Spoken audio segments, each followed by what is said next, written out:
সারা জীবন নামাজ ছেড়ে দিলে যে কবরে রাখা হয়েছে, মানুষ কবরে রেখে আসা মাত্রই এই কবর খুব ভালো জায়গা নয়। খবরদার খবরদার খবরদার, বেনামাজি হয়ে কবরে যাইয়েন না। কবর কিন্তু ভালো আচরণ করবে না। এখানে যদি আপনার মৌত হয়ে যায়, ভাবুন তো কেমন হবে। আপনার নিথর দেহ এখানে পড়ে থাকবে। আপনার দেহটাকে আস্তে আস্তে করে বাড়ির দিকে নিয়ে রওনা হবে।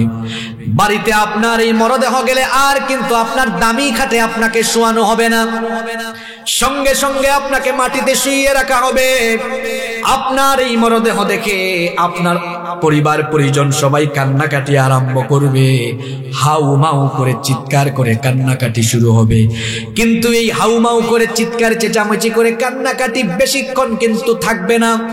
অল্প কিছুক্ষণ কান্নাকাটির পরে সবাই মিটিং এ বসে যাবে। মিটিং এ বসবে, বসে সিদ্ধান্ত নিবে লাশ বেশিক্ষণ রাখা যাবে না। মাগরিবের পরে মারা গিয়েছেন বলবে, যত তাড়াতাড়ি সম্ভব রাত 10টার ভিতরে জানাজা দিয়ে দাও। সিদ্ধান্ত হয়ে যাবে এমন। কিছু লোক চলে যাও বাঁশ কাটতে, বাঁশ ঝাড়ে। কিছু লোক চলে যাবে মসজিদ থেকে খাটিয়ে আনতে। কিছু লোক চলে যাবে কাফনের কাপড় সংগ্রহ করতে। আর কিছু মানুষ চলে যাবে কবর খনন করতে। কিছু মানুষ আবার চুলা করা আরম্ভ করবে, চুলায় পানি গরম করার জন্য। চতুর্দিকে একটা আয়োজন শুরু হবে। এটা হলো আপনার জীবনের শেষ বিদায়ের আয়োজন। এরকম একটা আয়োজন আমার জন্য, আমাদের সবার জন্য আছে না নাই? ভাবুন তো কেমন হবে। বেশিক্ষণ লাশ রাখা হবে না। আপনার পরিবার পরিজন বন্ধু বান্ধব এসে আপনাকে দেখবে আর আফসোস করবে, কিন্তু আপনাকে আর তারা দুনিয়ার জীবনে ফিরিয়ে আনতে পারবে না। কিছুক্ষণের মধ্যে পানি গরম হয়ে যাবে। যে বাড়িটা এত সুন্দর করে বানালেন, 2 কোটি 3 কোটি 4 কোটি টাকা দিয়ে বাড়ি বানালেন, ওই বাড়ি থেকে এবার সারা জীবনের জন্য আপনার দেহটাকে এবার বের করা হবে। বের করে গোসল দেওয়ার জায়গায় নেওয়া হবে। গোসল দেওয়ার জায়গায় নিয়ে সেখানে এবার খুব সাধারণ সাবান দিয়ে গোসল দেওয়া হবে। আপনি ধনী মানুষ, দামি দামি ব্র্যান্ডের শাওয়ার জেল, দামি দামি ব্র্যান্ডের সোপ দিয়ে, দামি দামি ব্র্যান্ডের সাবান দিয়ে আপনি গোসল করেছেন। এবার আপনাকে গোসল দেওয়া হবে খুব নরমাল সাবান দিয়ে। গোসল যখন কমপ্লিট হয়ে যাবে, এত দামি দামি ব্র্যান্ডের কাপড় চোপড় শরীর থেকে খুলে ফেলা হবে। সাদা কাফন দিয়ে পেঁচায় ফেলা হবে। সাদা কাফন দিয়ে পেঁচিয়ে এরপরে মসজিদ থেকে আনা খাটিয়ার মধ্যে ল্যাপ নাই, তোশক নাই, ম্যাট্রেস নাই, কিছুই নাই। ওই খাটিয়ার উপরে আপনার নিথর দেহটা ফেলে রাখা হবে। কিছুক্ষণের জন্য আপনার মাথার দিক থেকে কাফনের কাপড় খুলে দেওয়া হবে, যাতে করে পরিচিত জনরা শেষবারের জন্য দেখে নেয়। শেষবারের মতো দেখা কমপ্লিট হয়ে গেলে এত টাকা দিয়ে বানানো বাড়ি, এই বাড়ি থেকে এবার সবাই আপনাকে চিরদিনের জন্য বিদায় দিয়ে দিবে। কোনোদিন আর এই বাড়িতে আপনার দেহ ঢুকবে না। আপনাকে ওই বাড়ি থেকে বের করে দেওয়া হবে। এবার খাটিয়া নিয়ে জানাজার মাঠে যাওয়ার পরে আর তো মাত্র কিছুক্ষণ, জানাজা দেওয়ার পরে কবরটাও প্রস্তুত, কবরে যাওয়া হবে। সারা জীবন আপনি পরিষ্কার পরিচ্ছন্ন পরিপাটি বিছানায় ঘুমিয়েছেন। এবার কবরে গিয়ে দেখা যাবে খুব অল্প ন্যারো 3.5 হাত কবর খনন করা হয়েছে। সেখানে আপনাকে শুইয়ে দেওয়া হবে। কোনো বিছানা নাই, টাইলস নাই, কিচ্ছু নাই। আরে ওই কবর পোকামাকড়, কীট পতঙ্গ, ধুলাবালু যুক্ত, কাদামাটি যুক্ত জায়গা। সেখানে আপনার লাশটা শুইয়ে দিয়ে এরপরে বাঁশের ছাউনি দিয়ে আস্তে আস্তে করে মাটি চাপা দেওয়া হবে। যে ছেলে মেয়ের জন্য নামাজ আদায় করেন নাই, যে চাকরির জন্য, টাকা ইনকামের জন্য, ক্ষমতার জন্য এত কিছু করলেন, আজ আপনার বাড়ির জায়গায়, ছেলে মেয়ের জায়গায়, যে বিবিকে, যে স্ত্রীকে এত ভালোবাসতেন, বিবির জায়গায় কেউ আজকে আপনার সাথে, আরো জোরে বলেন, কেউ আপনার সাথে। সারা জীবন নামাজ ছেড়ে দিলে যে কবরে রাখা হয়েছে, মানুষ কবরে রেখে আসা মাত্রই এই কবর খুব ভালো জায়গা নয়। খবরদার খবরদার খবরদার, বেনামাজি হয়ে কবরে যাইয়েন না। কবর কিন্তু ভালো আচরণ করবে না। এই মাটির উপরে আপনি আজকে দম্ভ ভরে চলাফেরা করেন, মাটিতে পা ফেলে ফেলে হাঁটেন, এই মাটিতে একদিন চলে যাবেন। যখন আমরা লাশ নামায়া দেই তখন আমরা পড়ি মিনহা খলাকনাকুম ওয়া ফিহা নুঈদুকুম ওয়া মিনহা নুখরিজুকুম তারাতান উখরা। এটা অর্থ কি? এটা অর্থ হলো মিনহা খলাকনাকুম, এই মাটি থেকে তোমাকে সৃষ্টি করা হয়েছে, ওয়া ফিহা নুঈদুকুম, এই মাটিতে আজকে আবার তোমাকে ফিরিয়ে দেওয়া হচ্ছে। মাটিতে আপনি বহু দম্ভরে চলাফেরা করেছেন, খবরদার বেনামাজি হয়ে কবরে যাইয়েন না। নতুবা মানুষ যখন কবর দিয়ে উঠে যাবে, কবরের দুই পাশের মাটি এমন একটা চাপ মারবে, এক পাশের পাঁজরে গিয়ে অন্য পাশের পাঁজরে এভাবে ঢুকে যাবে, কবরটাকে জাহান্নামের গর্তে পরিণত করে দেওয়া হবে। হাদিসে এসেছে কবরের মধ্যে সাপ দেওয়া হবে, সাপ কামড়াতে থাকবে, কবরের মধ্যে জাহান্নামের আগুন জ্বালিয়ে দেওয়া হবে। জাহান্নামের আগুনে কিন্তু আপনি পুড়তে পারবেন না, ওই জাহান্নামের আগুন সহ্য করতে পারবেন না, বরদাস্ত করতে পারবেন না। কবরের সেই ভয়াবহ আযাব থেকে বাঁচার জন্য কবরে যাওয়ার আগে 5 ওয়াক্ত নামাজি হওয়ার দরকার আছে না নাই? এজন্য আজান হলে নামাজে যান। ফজরের নামাজটাই তো আপনি আল্লাহর গোলামি দিয়া শুরু করতে পারেন না। কিছুক্ষণ আগেই বলেছিলাম আমাদেরকে সৃষ্টি করা হয়েছে কার গোলামের জন্য? আরো জোরে বলেন। যুবকদের কি হয়েছে, কথা বেরোয় না? কার গোলামের জন্য? আজান হলো ফজরের আজান। 5 ওয়াক্ত নামাজের মধ্যে সবচাইতে কঠিন নামাজটা হলো ফজরের নামাজ। কারণ শীতের দিনে ওই টাইমে ঠান্ডা লাগে বেশি, গরমের দিনে ওই টাইমে ঘুম লাগে বেশি। দেখবেন সামনে গরমকাল আসতেছে, সারা রাত যাদের বাসায় এসি আছে তারা তো গরম টের পায় না। এসিওয়ালা বাসায় যারা থাকেন সন্তানগুলোকে মাঝে মাঝে এসি ছাড়া রাখিয়েন, তাহলে গরিব মানুষের কষ্ট বুঝবে। যাদের বাড়িতে এসি নাই তারা জানে রাত 2টা 3টা পর্যন্ত 4টা পর্যন্ত গরমের কারণে ঘুম আসে না। আর লোডশেডিং হইলে তো আরো অবস্থা খারাপ। দেখা যায় ফজরের আজানের আধা ঘন্টা আগে একটু ঠান্ডা ঠান্ডা লাগে, কোমল বাতাস নির্মল বাতাস বয়ে যায়, তখন ঘুম খুব বেশি বেশি লাগে, ঠিক কিনা? ওই সময়টা হলো পরীক্ষার সময়। তখন মুয়াজ্জিন সাহেব মসজিদে বলেন আসসালাতু খায়রুম মিনান নাওম, ঘুমের চাইতে নামাজ উত্তম। আর শয়তান আপনাকে কানের কাছে এসে বলে নামাজের চাইতে ঘুম উত্তম, তুই ঘুমা। তখন যদি আপনি ঘুমায়া থাকেন, চুপ থাকবেন না। সবাই বলেন নামাজে না গিয়ে যদি শয়তানের কথা মতো ঘুমায়া থাকেন, বলেন তো গোলামি হলো আল্লাহর না শয়তানের? আপনার কি একটু লজ্জাও লাগে না? একটু কি শরমও লাগে না? প্রতিটা দিন ফজরের নামাজ ছাইরা দিয়া আপনি মানুষের সুরত দইরা শয়তানের গোলাম হয়ে বসবাস করছেন। আপনার নিজের বিবেক কি আপনাকে বাধা দেয় না? কি কারণে রব্বুল আলামিন আমাকে আপনাকে আমাদেরকে দুনিয়াতে পাঠালেন? কেন আমাদেরকে সৃষ্টি করা হলো? কোরআনুল কারীমের 51 নম্বর সূরা সূরাতুজ যারিয়াত 56 নম্বর আয়াতে রব্বুল আলামিন বললেন ওয়ামা খালাকতুল জিন্না ওয়াল ইনসা ইল্লা লিয়াবুদুন।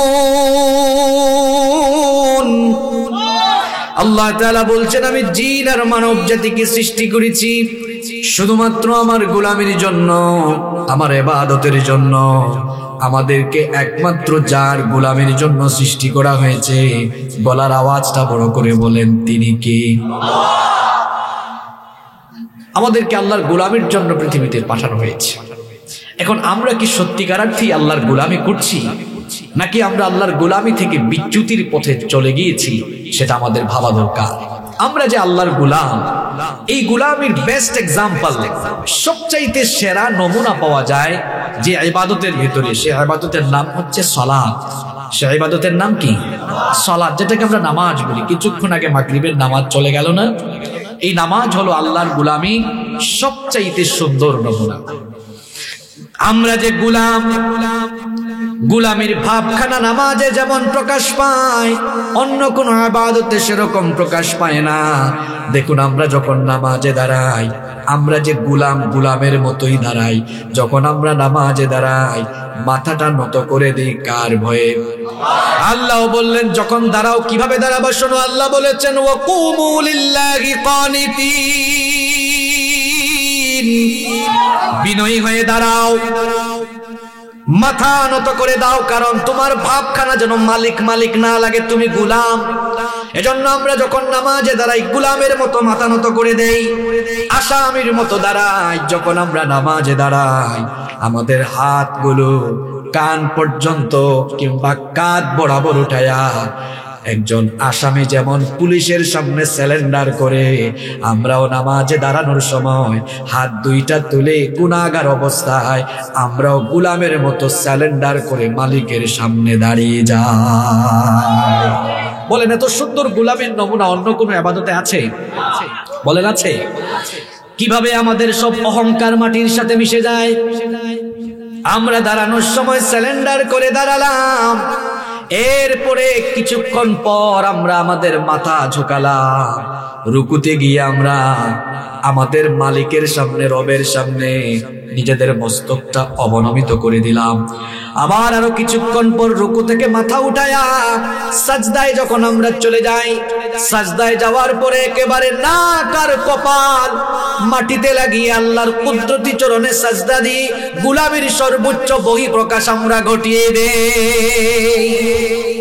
কথা বুঝতেছেন আমার? এই যে গোলামের এত সুন্দর নমুনা, এটা নামাজ ছাড়া অন্য কোনো ইবাদতে পাওয়া যায় না। আমাদের জন্য প্রত্যেক দিন 5 ওয়াক্ত নামাজ যিনি ফরজ করেছেন তিনি কি? এই নামাজ হলো এমন একটা ইবাদত, নামাজ হলো ইসলামের ইবাদতের মাথা। আসসালাতু হিয়া রাসুল ইবাদা, নামাজ হলো ইবাদতের মাথা। মাথা ছাড়া যেমন মানুষের পূর্ণাঙ্গ পরিচয় পাওয়া যায় না। দেখুন, আমি আপনাদেরকে উদাহরণ দেওয়ার জন্য বলছি, আমার দিকে তাকান। আশেপাশে সব জ্বলে পুড়ে ছাই হয়ে যাক, এখন ওদিকে মনোযোগ নাই, আমার দিকে তাকান। কথা অল্প বলবো, কিন্তু অল্প কথার ভেতরে যা বলা দরকার তা বলে ফেলবো ইনশাআল্লাহ। এই যে আমরা এখানে আছি, উদাহরণ দেওয়ার জন্য বলছি। মনে করুন আমাদের প্রত্যেকের মাথা কেটে ফেলা হলো। মাথা কেটে ফেলার পরে যদি আমাদের বুক থেকে পা পর্যন্ত নিথর দেহ পড়ে থাকে, বলেন তো মাথা ছাড়া বুক থেকে পা পর্যন্ত শুধু দেহ, দেহ দিয়ে কি কোনো মানুষের পূর্ণাঙ্গ পরিচয় পাওয়া যাবে নাকি? মাথা ছাড়া যেমন শুধু দেহ দিয়ে পূর্ণাঙ্গ পরিচয় পাওয়া যায় না, ঠিক তেমনি ভাবে নামাজ বাদ দিয়ে ওয়াজ মাহফিলের আয়োজন করে, ওয়াজ মাহফিলে বক্তা হয়ে, শ্রোতা হয়ে, মসজিদ কমিটিতে থেকে বড় আলেম হয়ে, কিংবা মাদ্রাসার ছাত্র হয়ে, অথবা ব্যবসা করে, বাণিজ্য করে, যে কোনো কাজ করে মুসলমানিত্বের পরিচয় দেওয়া যায় না। আপনি যদি মাথা থাকে না, মাথা ছাড়া যেমন আপনার হাত পা পড়ি দিয়ে পূর্ণাঙ্গ পরিচয় মিলে না, ঠিক তেমনি ভাবে নামাজ বাদ দিয়া, রমজান মাসে রোজা রেখে, হজের সময় হজ করে, যাকাত দিয়ে, ওয়াজ মাহফিলের আয়োজন করে, দান সদকা করে, সমস্ত ইবাদত ঠিক রেখে নামাজ যদি বাতিল করে ফেলেন, নবীজি বলেছেন যার মধ্যে নামাজ নাই তার মধ্যে ঈমান নাই। যার মধ্যে নামাজ নাই তার মধ্যে কি নাই? 100 কোটি টাকা দিয়ে মাহফিলের আয়োজন করার পরে যদি আয়োজক কমিটি নামাজ পড়ে না, বক্তা যদি ওয়াজ করে নামাজ না পড়ে, আর ওয়াজ মাহফিলে যারা এসে আসন অলঙ্কৃত করবে, যারা শ্রোতা এসে মাহফিলের সৌন্দর্য বাড়াবে, কেউ যদি নামাজ না পড়ে, এই ওয়াজ মাহফিল দিয়ে কিচ্ছু হবে না। কারণ ইসলামের সবচেয়ে বড় ইবাদতের নাম হলো নামাজ। নামাজ হলো এমন একটা ইবাদত, অন্যান্য ইবাদত দেখেন রোজা, হজ, যাকাত, দান সদকা, হালাল হারামের বিধিবিধান, সমস্ত বিধান আল্লাহ দিয়েছেন দুনিয়ায়, কিন্তু নামাজ আল্লাহ দুনিয়াতে ফরজ করেন নাই। রব্বুল আলামিন তার হাবিবকে ধুলির ধরা থেকে 7 আসমান ভেদ করে সিদরাতুল মুনতাহা পাড়ি দিয়ে ঊর্ধ্বাকাশে গমন করিয়ে 7 আসমানের উপরে বাইতুল মামুরের উপরে আল্লাহর সান্নিধ্যে নিয়ে গিয়ে আল্লাহ আমাদের জন্য নবীজির কাছে 5 ওয়াক্তের নামাজ গিফট করেছে। নামাজ আমাদেরকে গিফট করা হয়েছে মেরাজের রাতে। মেরাজের রাতে নবীজিকে রব্বুল আলামিন তার সান্নিধ্যে নিয়ে গেলেন। নবীজি আল্লাহকে বললেন, ও আল্লাহ, আমি তো তোমার কাছে আসলাম, আমার উম্মত তো মেরাজে আসার সুযোগ পাবে না।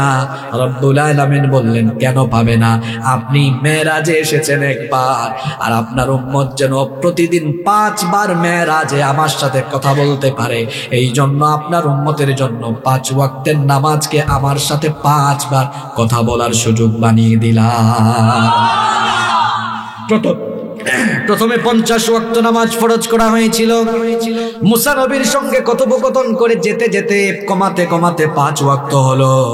কিন্তু আল্লাহ তাআলা নবীজিকে জানিয়ে দিয়েছিলেন, 5 ওয়াক্ত নামাজ আদায় করলেও সওয়াব দেওয়ার বেলা আমি 10 গুণ বাড়ায়া দিব। 5 ওয়াক্ত নামাজের জন্য 10 গুণ বাড়ায়া 5 10 50 ওয়াক্ত নামাজের সওয়াব আমি দান করব। এই নামাজ এমন ইবাদত, নবীজি বলেছেন, মান তারাকা সালাতাম মুতাআম্মিদান ফাকাদ কাফারা। ইচ্ছে করে যারা নামাজ ছেড়ে দিবে তারা আল্লাহর সাথে কুফরি করবে। নবীজি আরো বলেছেন, বাইনাল আবদি ওয়াল কুফরি তারকুস সালাহ। আল্লাহর বান্দা আর কাফিরের মধ্যে পার্থক্য হলো নামাজ ছেড়ে দেওয়া। আল্লাহর বান্দা কোনোদিনও নামাজ ছাড়তে পারে না। আল্লাহর বান্দা জীবন দিয়ে দিবে, তাও সে নামাজ ছাড়তে পারে না। নামাজ হলো এমন একটি ইবাদত, এই দুনিয়া আমাদের কারো জন্যই চিরস্থায়ী ঠিকানা নয়। আমাদের আগে যারা দুনিয়াতে এসেছিলেন সবাই দুনিয়া থেকে চলে গিয়েছেন। আমরা আছি, আমরাও থাকবো না। আমরা বড় রিস্কের মধ্যে আছি, রিস্কি জোন। দুনিয়াটা হলো রিস্কি জোন। কেন রিস্কি জোন বললাম? এই যে এখানে আছি, এখনো একটা বিপর্যয় ঘটে, এখানে সবাই আমি শুদ্ধ মরে যেতে পারি। রাতের বেলা আমরা যখন বাড়িতে ঘুমাই, ওটা আরো রিস্কি জোন। হঠাৎ ভূমিকম্প হয়ে তুরস্কের মতো সব ভবন মাটির তলায় চলে যেতে পারে। গাড়িতে আছি, এটা আরো রিস্কি জায়গা। হঠাৎ করে অ্যাক্সিডেন্ট হয়ে আমি শেষ। গতকাল আমি মাহফিলে বলেছিলাম, পৃথিবীতে রিস্কি জোন, গোটা দুনিয়াটাই রিস্কি জোন একমাত্র মসজিদ ছাড়া। আর সব জায়গা রিস্কি। হাঁটতেছেন, ওখানেও রিস্ক। হঠাৎ করে সাপ একটা এসে কামড়ায় শেষ করে দিবে। কোথাও আপনি নিরাপদ নন, প্রতি মুহূর্তে আপনি ঝুঁকির মধ্যে আছেন। এত ঝুঁকিতে থেকে আপনি নামাজ ছাড়েন কিভাবে? আমার তো বুঝে আসে না। আপনি ফজরের নামাজ ছাইড়ে দিয়ে ঘুমায় আছেন। আরে বাপরে বাপ, আপনার ভাবসাব দেখলে মনে হয় আপনি জোহরের টাইম পাবেন। কেমন করে ঘুমাও তুমি, কেমন করে ঘুমাও তুমি, ফজর করে কাজা, এমন তো হতে পারে জোহরে জানাজা। কি বলেন, হতে পারে কিনা? এশার নামাজ ছাইড়া দিয়া কেমনে ঘুমাইলেন? একটা ভয়াবহ ভূমিকম্প দিয়া ওই খাটের মধ্যে আল্লাহ আপনারে শেষ করে দিতে পারে। পারে কিনা? কথা বলেন, পারে কিনা? আমরা তো আল্লাহর জমিনের উপরে বসবাস করি। আমরা যেভাবে আল্লাহর সাথে নাফরমানি করি, এই জমিন তো সাক্ষ্য হবে। ইয়াউমা ইদিন তুহাদ্দিসু আখবারাহা। জমিন তার খবর বলে দিবে। অর্থাৎ জমিনের উপরে আমরা যা করছি, এই খবরগুলো জমিন কিয়ামতের দিন কার কাছে বলে দিবে? আমরা মাঝে মাঝে এমন গেট আপ সেট আপ নিয়ে চলাফেরা করি। প্রতি মুহূর্তে রিস্কি জোনে থেকে এই জমিনটা কার? আমরা কার? জোরে বলেন না। আল্লাহর জমিনের উপরে বাস করে আল্লাহর গোলাম, এমন ভাবসাব নেওয়া চলে। আর আল্লাহর দিন বিরোধী, কোরআন বিরোধী এত কাজ করে, আলেমদের সাথে এত বেয়াদবি করে, চিন্তা করে না যে জমিনের উপরে আছে, আল্লাহ চাইলে তাকে 1 ন্যানো সেকেন্ডে একেবারে মাটির তলায় ধসাই দিতে পারে।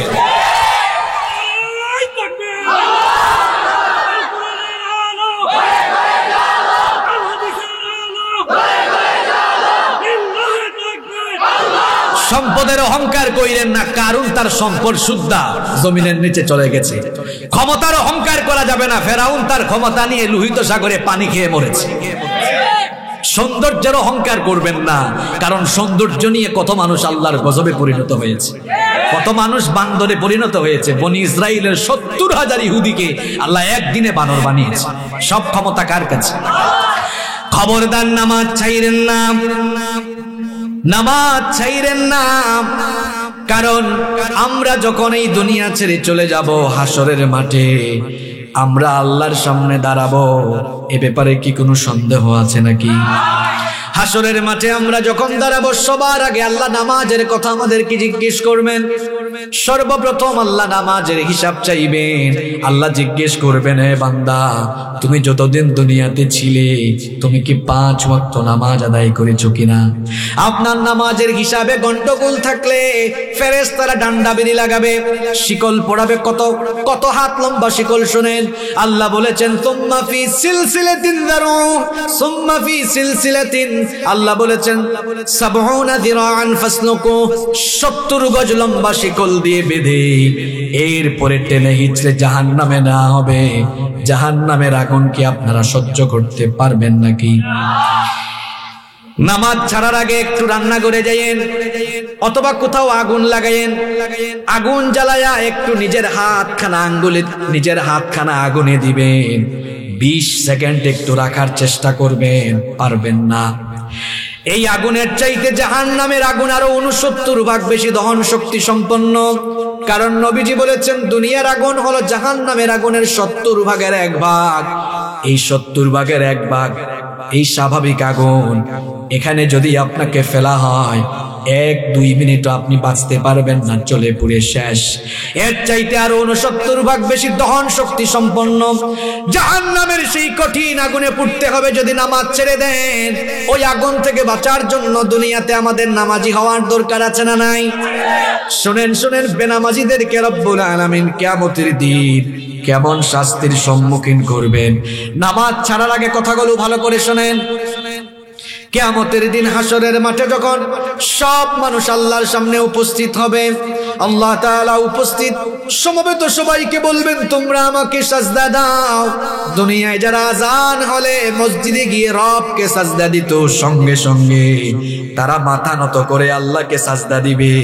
কিন্তু দুনিয়ায় যারা বেনামাজি ছিল তারা পিঠ নোয়াতে পারবে না, কাঠের মতো শক্ত হয়ে যাবে, চেষ্টা করলেও তারা সাজদা দিতে পারবে না। কথাগুলো আমার নয়, রব্বুল আলামিন কোরআনুল কারীমের 68 নম্বর সূরা সূরাতুল কলমের 42 নম্বর আয়াতে বলছেন, ইয়াউমা ইউকশাফু আন সাকিন ওয়া ইউদআউনা ইলাস সুজুদি ফালা সেদিন কঠিন সময় যখন মানুষকে সাজদা দিতে বলা হবে, বেনামাজিরা তখন সাজদা দিতে পারবে না। যখন তারা সাজদা দিতে পারবে না, আল্লাহ বলছেন খাশিয়াতান আবসারুহুম, তাদের চক্ষুটা অবনমিত হয়ে যাবে। ওয়া তারহাকুহুম যিল্লাহ, যিল্লতিতে বেজ্জতিতে তারা পড়ে যাবে। তারা তাদের পিঠ নোয়াতে পারবে না, পিঠ কাঠের মতো শক্ত হয়ে যাবে।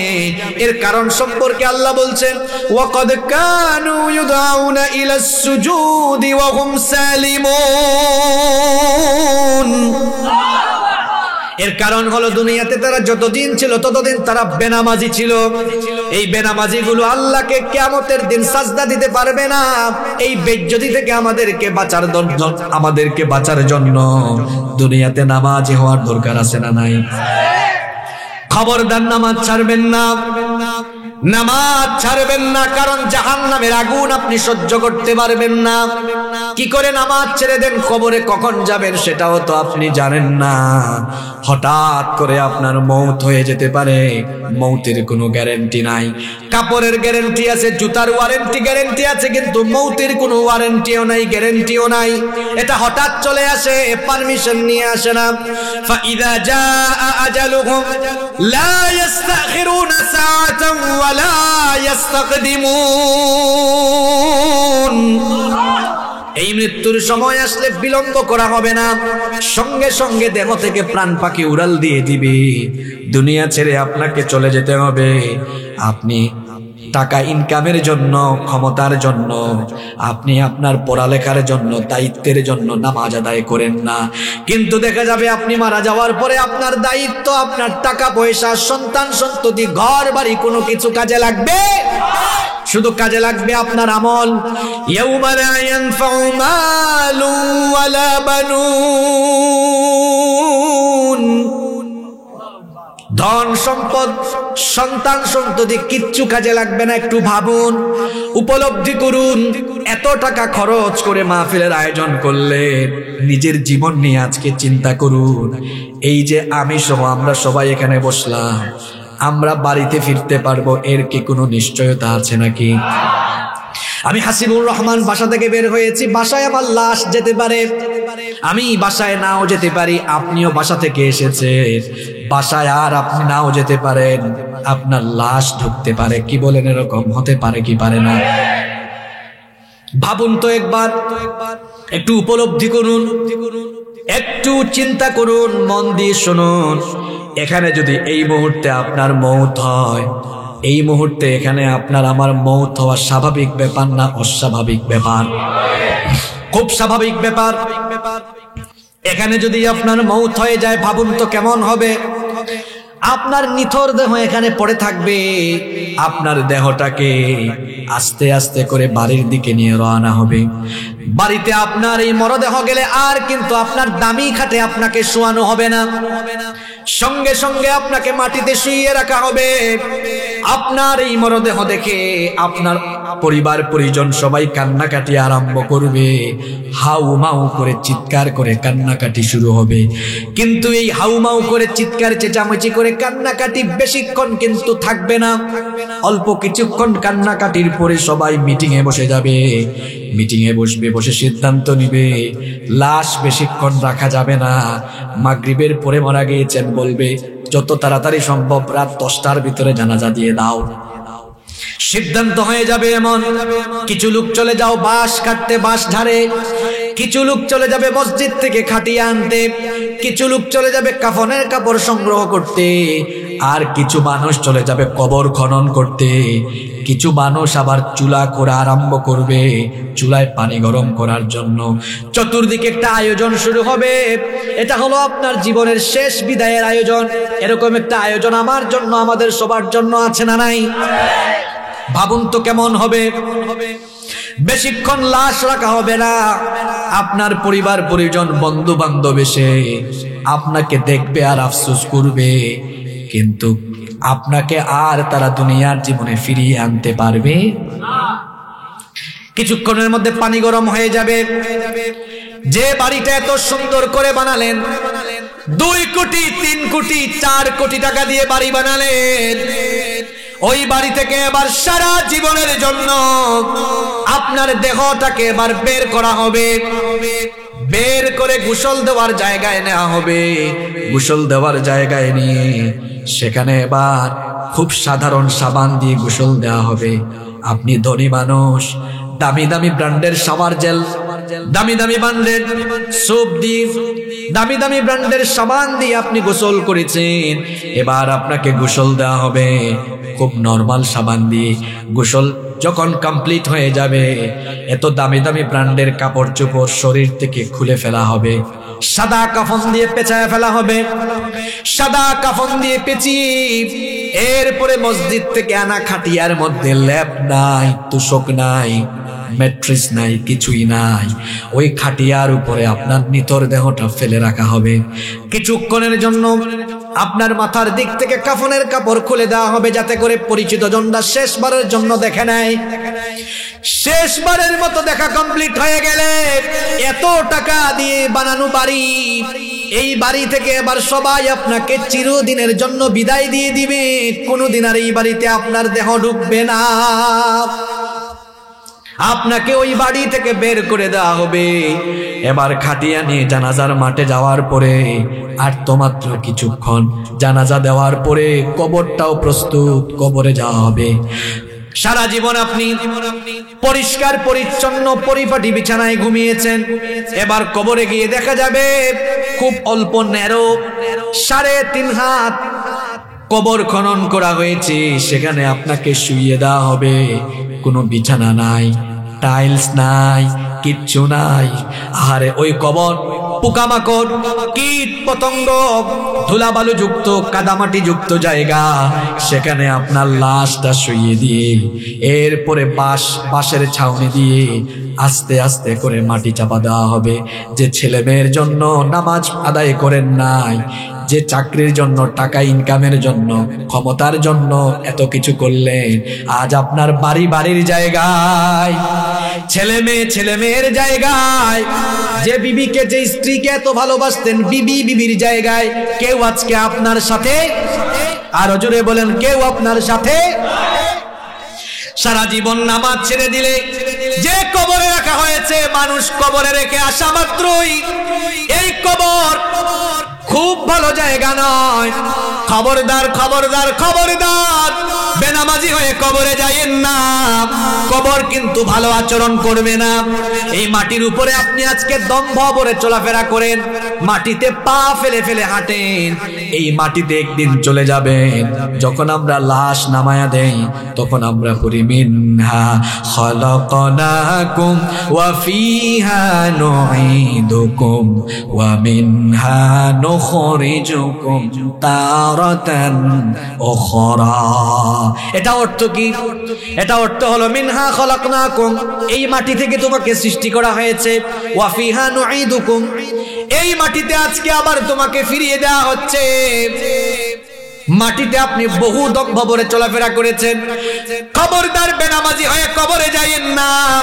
নতুবা মানুষ যখন কবর দিয়ে উঠে যাবে, কবরের দুই পাশের মাটি এমন একটা চাপ মারবে, এক পাশের পাঁজর গিয়ে অন্য পাশের পাঁজরে এভাবে ঢুকে যাবে, কবরটাকে জাহান্নামের গর্তে পরিণত করে দেওয়া হবে। হাদিসে এসেছে কবরের মধ্যে সাপ দেওয়া হবে, সাপ কামড়াতে থাকবে, কবরের মধ্যে জাহান্নামের আগুন জ্বালিয়ে দেওয়া হবে।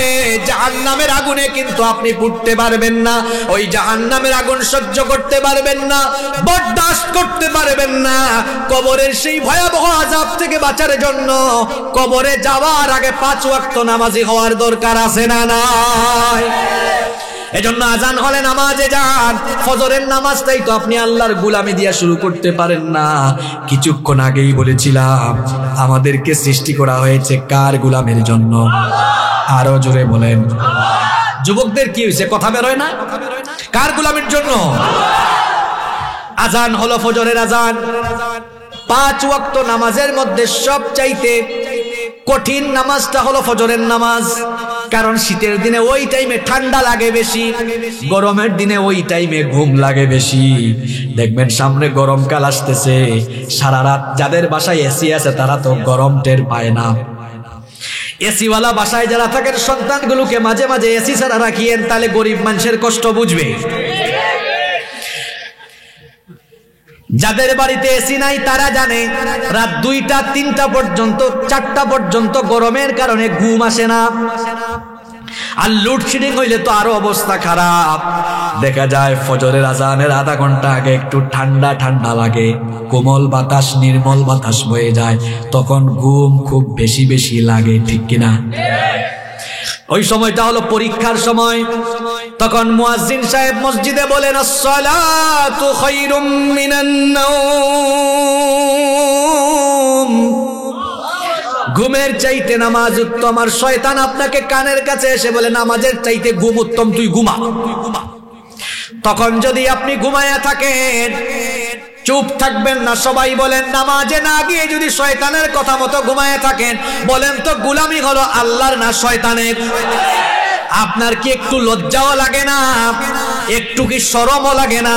প্রতিটা দিন ফজরের নামাজ ছাইরা দিয়া আপনি মানুষের সুরত দইরা শয়তানের গোলাম হয়ে বসবাস করছেন।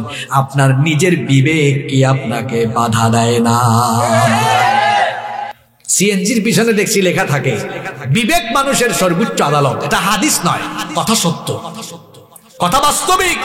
তো বিবেক যদি মানুষের সর্বোচ্চ আদালত হয়েই থাকে, আপনাকে আল্লাহ বানাইলেন আল্লাহর গোলামের জন্য, আর ঘুম থেকে আপনি উঠেই শয়তানের কথা মাইনে আর শয়তানের গোলামি করলেন, আপনি নিজেকে আল্লাহর গোলাম আর দাবি করবেন কিভাবে? হায়া শরম তো না যাব।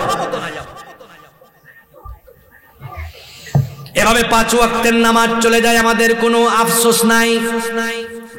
সবচেয়ে দুঃখ লাগে এদের জন্য যারা 5 ওয়াক্তের নামাজ ছাইরা দিয়া আফসোস করে না।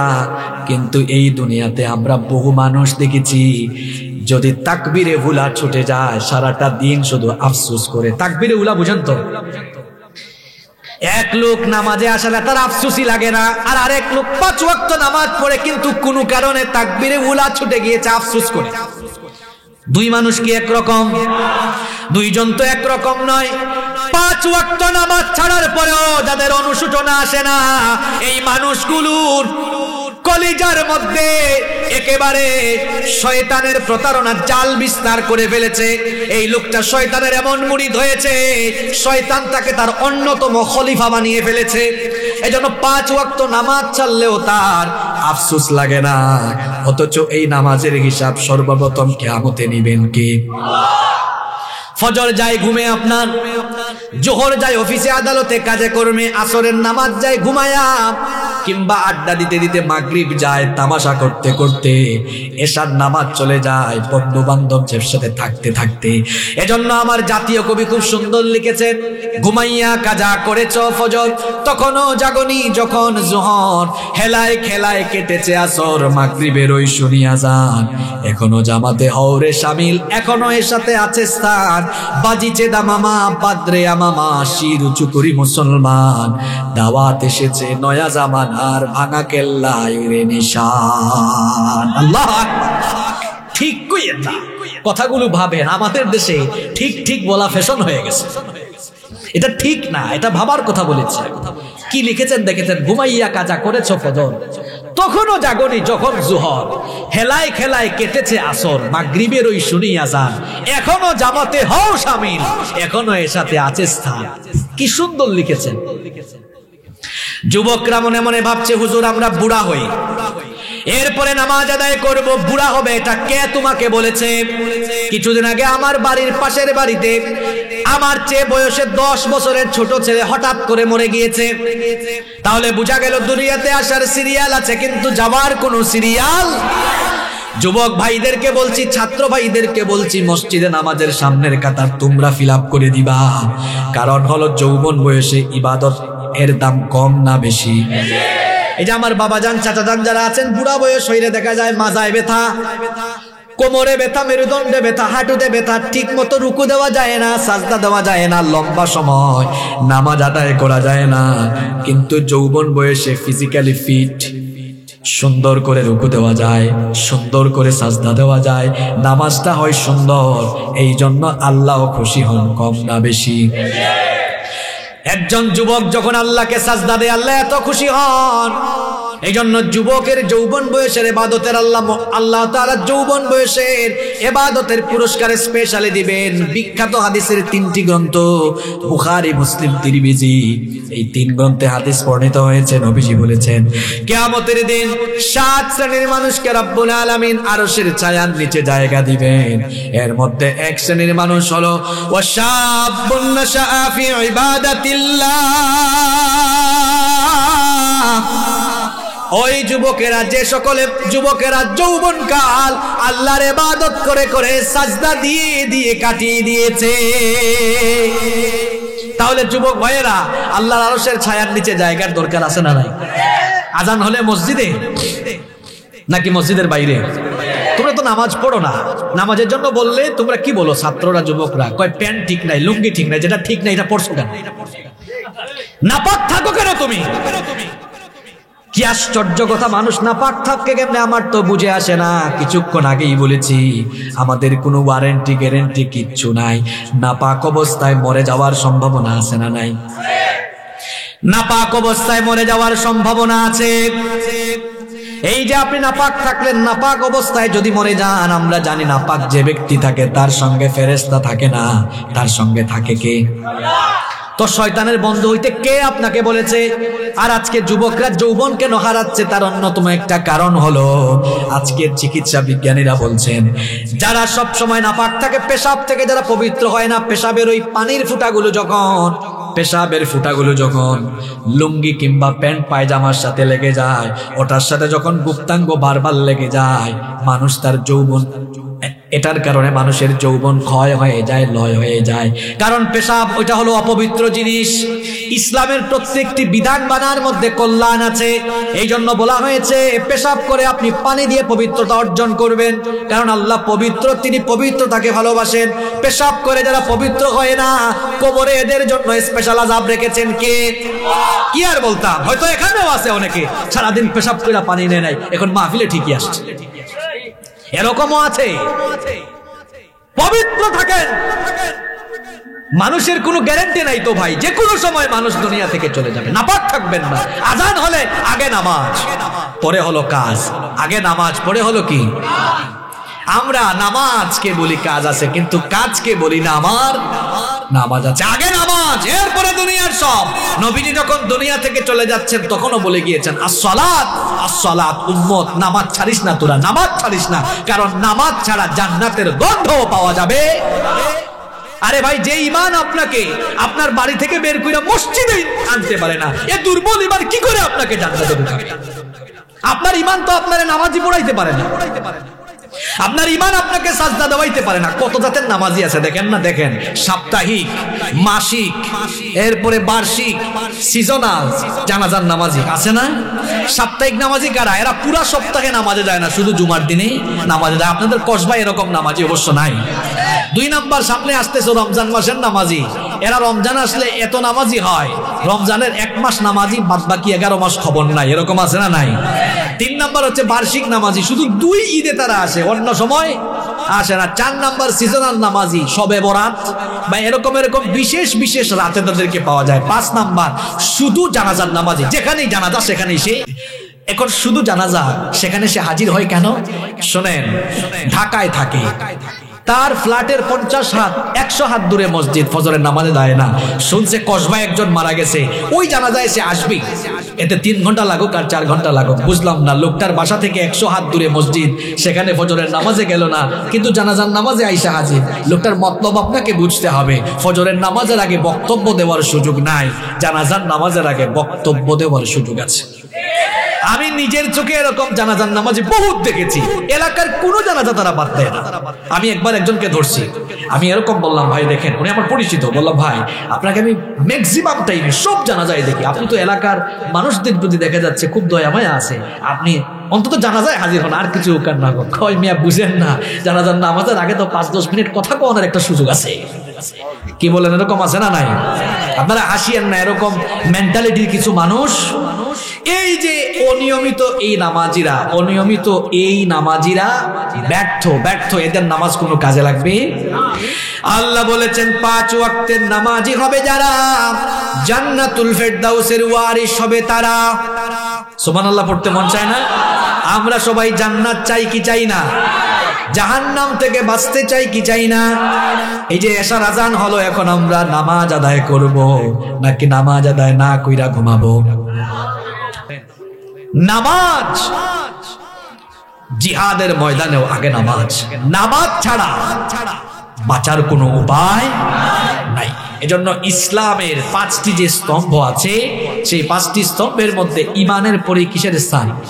নামাজের স্থান। ইমানের পরেই নামাজ, ইমানের পরেই নামাজ। আসসালাতু ইমাদুদ্দিন, নামাজ হলো দ্বীনের খুঁটি। আচ্ছা আপনারা বলেন তো, এই যে শামিয়ানা, এখানে বেশ কয়েকটা খুঁটি দেওয়া আছে, এই খুঁটিগুলা যদি কেউ নিচে থেকে কেটে ফেলে, এই শামিয়ানা টিকবে? পড়ে যাবে না? ঠিক তেমনি কেউ যখন নামাজ ছেড়ে দেয়, তার মুসলমানিত্বের ইমারত, ইসলামের ইমারতটা ভেঙে যায়। তার আইডি কার্ডে, পাসপোর্টে লেখা থাকবে সে মুসলমান, রিলিজিয়ন ইসলাম, কিন্তু আল্লাহর খাতা থেকে হে যে মুসলমান, এটা ডিলিট হয়ে যাবে কখন? নামাজ ছেড়ে দিবে। আমরা কি শুধু জাতীয় পরিচয়পত্র বা পাসপোর্টেই মুসলমান এটা লেখা থাকুক চাই, নাকি আল্লাহর খাতায় থাকুক এটা চাই? তো আল্লাহর খাতায় থাকুক এটা চাইলে আজান হইলে কি করতে হবে? এশার নামাজ আজান হচ্ছে তো, নামাজে থাকবেন তো। আর যাদের প্যান্ট আর লুঙ্গিতে সমস্যা, তাড়াতাড়ি গিয়া পুকুরে নাইবা, অথবা ওয়াশরুমে ঢুকে তাড়াতাড়ি ফরজ গোসল থাকলে ফরজ শেষ কইরা তাড়াতাড়ি নামাজে আসার দরকার আছে না নাই? এগুলো হাসার বিষয় নয়। আমাকে একবার মাদারীপুরে এক চেয়ারম্যান সাহেব, উপজেলা চেয়ারম্যান সাহেব, মাহফিলে শেষে আমাকে ধরছেন এরকম, হুজুর দুঃখের একটা কথা আছে, আজকে বলবো আপনাকে। আমি বললাম, জি চেয়ারম্যান সাহেব বলেন আপনি। উনি এতগুলা মানুষকে সামনে রেখে বললেন, এই মাহফিলে আমি প্রতি বছর আসি, আমি প্রধান অতিথি থাকি, আমি প্রত্যেক বছর পুরা ওয়াজ শুনি, কিন্তু হুজুর গত বছর মাহফিল থেকে যাওয়ার সময় আমি দেখলাম আমার গাড়ি থেকে এই ছেলেগুলাকে আমি দেখেছি আমার সামনে বসে ওয়াজ শুনছে, কিন্তু রাস্তার ধারে পেশাব কইরা তারা টিস্যু বা মাটির ঢিলা অথবা পানি কোনোটাই নেয় নাই, এমনকি 2-1টা দাঁড়াইয়াও কাম করছে, চলে গিয়েছে। এগুলা নিয়ে আপনি কিছু বলবেন? তো এরকম মানুষ কিন্তু ওয়াজে কিছুক্ষণ আগে মাগরিবের নামাজ, আমি তো আপনাদের এখানে এসে নামাজ পড়ি নাই, আসতে লেট হয়েছে, নামাজের পরে আসছি। আমি জানি না মসজিদের অবস্থা কেমন ছিল, এখানে প্যান্ডেল ফিল আপ। প্রশ্ন হলো নামাজের কাতার কি ফিল আপ ছিল? আমাদের জুমার নামাজে মানুষ হয় যত, জুমার পরে আসরের নামাজে কি মানুষ হয় তত?